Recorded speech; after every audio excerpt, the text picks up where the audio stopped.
जो बेने बेने बे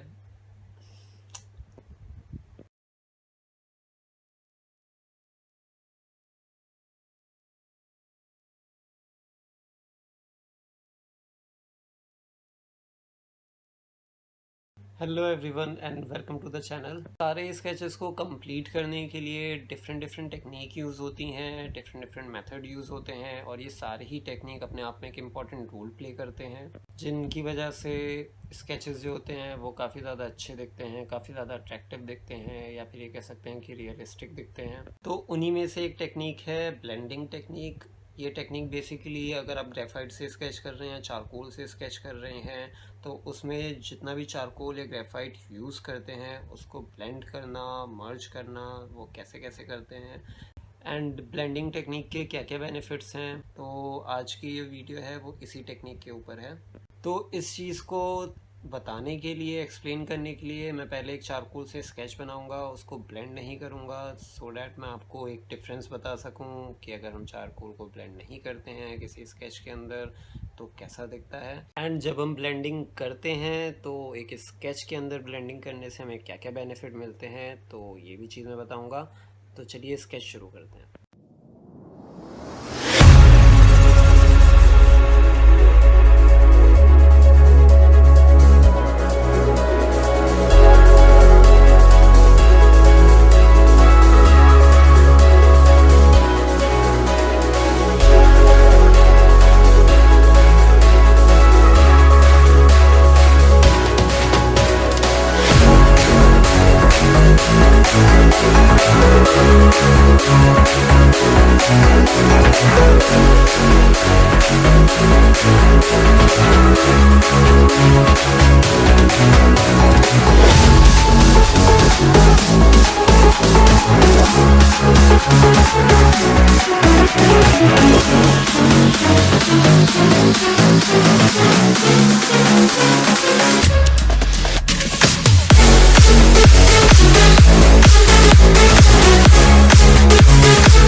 तो ये है हमारा charcoal sketch of white paper पे। इसके ऊपर मैंने फर्स्ट लेयर अभी सिर्फ चारकोल की डाली है और दो पार्ट्स को मैंने ऑलरेडी ब्लेंड कर दिया है ताकि मैं एक डिफरेंस दिखा सकूं कि जब चारकोल ब्लेंड हो जाता है तो कैसा दिखता है और जब ब्लेंड नहीं होता है तो कैसा दिखता है। जो सबसे पहला बेनिफिट है ब्लेंड करने का किसी भी स्केच को, वो ये कि जैसे कि मैंने अभी इसके अंदर बताया कि ब्लेंड नहीं किया है और वो क्लियरली दिख भी रहा है, तो जितने भी मेरे पेंसिल के स्ट्रोक्स हैं वो पता चल रहे हैं कि वो कहाँ से कहाँ गए हुए हैं। तो अगर हम ब्लेंडिंग करते हैं तो वो आसानी से छिप जाते हैं, वो दिखना बंद हो जाते हैं क्योंकि पेपर के अंदर वो मर्ज हो जाते हैं। जैसे इसके अंदर मैंने ब्लेंड किया तो इसके अंदर देख पाना मुश्किल है कि पेंसिल के स्ट्रोक्स नीचे से ऊपर गए हैं या ऊपर से नीचे गए, वेयर बाकी सब में क्लियरली दिख सकता है। जो दूसरा बेनिफिट है वो ये कि कुछ टेक्सचर ऐसे होते हैं, कुछ इम्प्रेशंस ऐसे होते हैं जहाँ पे हमें पेंसिल ना यूज़ करके चारकोल पाउडर का यूज़ करना होता है, क्योंकि शेडो का टेक्सचर कुछ ऐसा होता है, कुछ कपड़ों का टेक्सचर ऐसा होता है। तो उसके लिए बहुत सिंपली अगर हम ब्लेंड करते हैं जब, तो ब्लेंड करते करते अगर आप उसी ब्रश को आगे बढ़ा दें या कहीं और भी अगर टेक्सचर देना है तो उसी ब्रश से अगर आप वहाँ पे स्ट्रोक्स दें तो वो टेक्सचर आ जाता है। जैसे कि मैंने यहाँ पे मुझे एक हल्का सा टेक्सचर चाहिए था तो मैंने सिंपली इसी ब्रश को इसको ब्लेंड करते करते यहाँ से बस ब्रश आगे बढ़ाया तो वो टेक्सचर क्रिएट हो गया। यहाँ पे मुझे हल्का सा टेक्सचर चाहिए था, पेंसिल का यूज़ नहीं करना था या तो यहाँ पे मैं चारकोल पाउडर का यूज़ करता, बट मैं जिस ब्रश से ब्लेंड कर रहा था उसी ब्रश से मैंने यहाँ पे स्ट्रोक दे दिए तो वो टेक्सचर भी मेरे पास आ गया। जो अगला बेनिफिट है ब्लेंडिंग का वो ये कि जब हम स्केच को ब्लेंड करते हैं तो जितना भी चारकोल है या जितना भी ग्रेफाइट होता है वो पेपर ऑप्ट कर लेता है।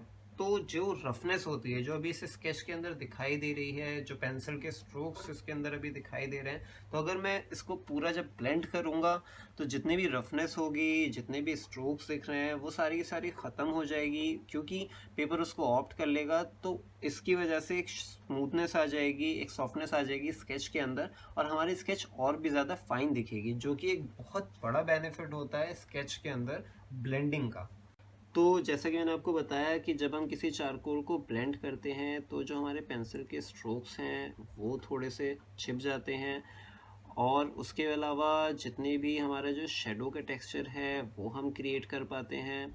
और अगर एक सॉफ्टनेस चाहिए होती है स्केच के अंदर तो वो भी एक आसानी से सॉफ्टनेस भी आ जाती है। तो वो चीज़ मैं अभी इस चारकोल को जो ब्लेंड कर रहा हूँ उससे शायद से आप लोगों को ज़्यादा अच्छे से क्लियर हो जाए। और बहुत ही स्मूथ तरीके से ब्लेंड करना होता है, जैसे कि मैं भी धीरे धीरे कर रहा हूँ। और उस तरफ आप अपने स्ट्रोक्स लेके जाएं जिस तरफ आपको शेडो चाहिए, जिस तरफ आपको इम्प्रेशन चाहिए चारकोल का। तो अभी मैंने इसके ऊपर सिर्फ और सिर्फ एक ही लेयर यूज़ करी थी चारकोल की, तो जहाँ तक वो एक लेयर ब्लेंड हो सकती है मैं उसको वहाँ तक ब्लेंड करने की कोशिश करूँगा और एक इम्प्रेशन क्रिएट करने की भी, शेडो का या और इसके टेक्सचर का कह सकते हैं। तो हमारा ये पार्ट ब्लेंड होने के बाद अभी लगभग कुछ इस तरह दिख रहा है। जब इसके ऊपर एक लेयर चारकोल की यूज़ होगी तो उसके बाद भी ब्लेंड करके देखा जाएगा कि कैसा इम्प्रेशन क्रिएट होता है। एंड जो लेयर्स होती हैं किसी भी स्केच के अंदर वो बस वहाँ तक यूज़ करनी चाहिए जहाँ तक आपको आपके रिज़ल्ट्स ना मिलें। जैसे अभी अगर मुझे लगता है कि मुझे अपना रिज़ल्ट इस एक लेयर को ब्लेंड करने पे मिल गया है तो मैं इसके ऊपर फर्दर दूसरी लेयर नहीं यूज़ करूँगा। बट अगर मैं अभी भी सेटिस्फाई नहीं होऊंगा इस रिज़ल्ट से तो मैं इसके ऊपर फर्दर चारकोल की एक लेयर और चढ़ाऊँगा और उसको फर्दर ब्लेंड करके देखूँगा कि मुझे क्या रिज़ल्ट मिल रहे हैं। जैसे अभी एक हल्का इम्प्रेशन तो आ गया है ब्लेंड करने से, जो मुझे रिज़ल्ट चाहिए था उसका एक हल्का इम्प्रेशन आ चुका है। तो कोशिश मेरी ये होगी कि इसी से बात बन जाए, बट अगर नहीं बनती है तो इसके ऊपर मैं फर्दर भी वर्क चारकोल का करूँगा। तो कुछ इस पार्ट की तरह ये है हमारा रिज़ल्ट ब्लेंडिंग का, जो अभी मैंने पहली चारकोल की लेयर को ब्लेंड करके देखा। तो जो पॉइंट्स मैंने बताए कि जो पेंसिल की स्ट्रोक्स हैं वो छिप गई, एक हल्का सा टेक्सचर भी आ गया, एक शेडो का इम्प्रेशन भी आ गया कि ये जो पार्ट है वो इस पार्ट के ऊपर है तो इस चीज़ की इसके ऊपर शेडो जो पड़ रही है, एक हल्का सा इम्प्रेशन उसका भी आ गया। और एक स्मूथनेस जो मैंने आपको बताई थी वो भी अभी हमें इस पोर्शन के अंदर देखने को मिल रही है। तो अभी मैं इसके ऊपर और ब्लेंडिंग करके देखूंगा, उसके बाद भी अगर मुझे एग्जैक्ट रिजल्ट नहीं मिले तो मैं फर्दर इस पे चारकोल का यूज़ करूंगा और उसको फिर फर्दर ब्लेंड करूंगा। तो यही कुछ बेनिफिट होते हैं ब्लेंडिंग के एक स्केच के अंदर जो मैंने अभी आपको बताए, और एक प्रैक्टिकली करके भी दिखाया कि कैसे कैसे आप ब्लेंडिंग कर सकते हैं, कैसे कैसे आप इम्प्रेशन क्रिएट कर सकते हैं। तो होपफुली आप लोगों को टेक्निक समझ में आई होगी। जब ये स्केच कंप्लीट हो जाएगी तो मैं इसकी एक स्केच मेकिंग वीडियो भी अपने चैनल पे पोस्ट करूँगा। एंड ब्लेंड होने के बाद एक स्केच कैसा दिखता है, होपफुली इसके ऊपर भी एक कंपैरिजन वीडियो बनाऊँगा। तब तक मिलते हैं नेक्स्ट वीडियो में। और अगर किसी के ये तकनीक समझ में नहीं आई है तो वो विस्तार से जानकारी हासिल करने के लिए कांटेक्ट को हिंदी में क्या कहते हैं, संपर्क कर सकता है। Thank you Google translation.